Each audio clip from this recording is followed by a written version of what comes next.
Magandang hapon po sa lahat ng aking mga subscriber kung saan kayong dako ng mundo po tayo nagbabalik dito sa ating YouTube channel.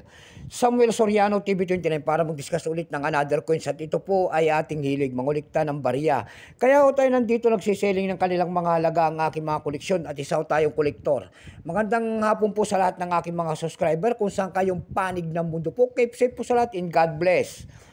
Ayan, maraming salamat din po sa nanonood doon sa aking FB page, Samuel Soriano. Lahat po na nakapalo doon sa akin, thank you so much.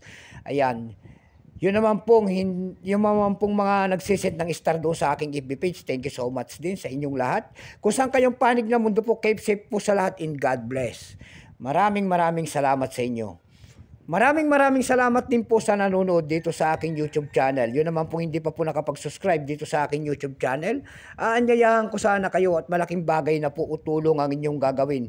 Tulad ng pagpindot ng ating subscribe button, like and share para ma-update ko kayo sa mga latest ko pang gagawin mga video po. Siniselling natin ang ating mga presyo ng ating mga coins na aking mga hawak na koleksyon. Ayan po.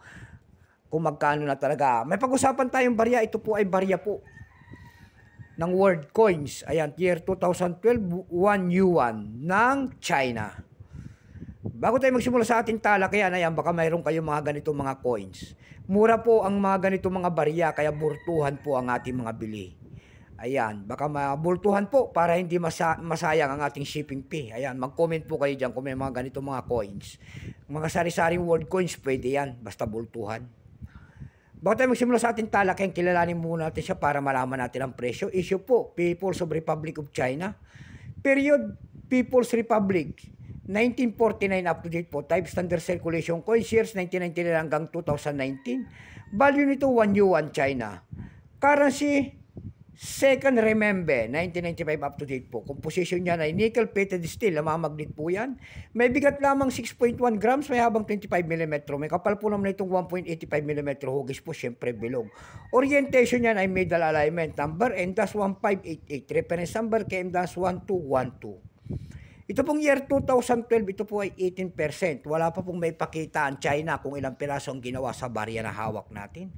Pero may price na po yan doon sa ating numista.com kung tawagin ng ating mga kolektor. Yung kanyang verified 13, almost ang circulated 18. Ang circulated nito, 62 pesos. Tako tayo sa kanyang presyo.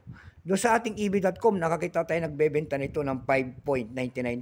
Nasundan po yan ng $2.99. Ang pinakamalit po doon ay $1.99. Dako naman tayo sa Carousel PH. Sa Carousel PH, nakakita tayo nagbebenta doon ng 50 pesos nito and then 40 pesos yung pinakamalit. Ayan lamang po ating may babaging kanyang presyo. Sagad na. God bless po and take care.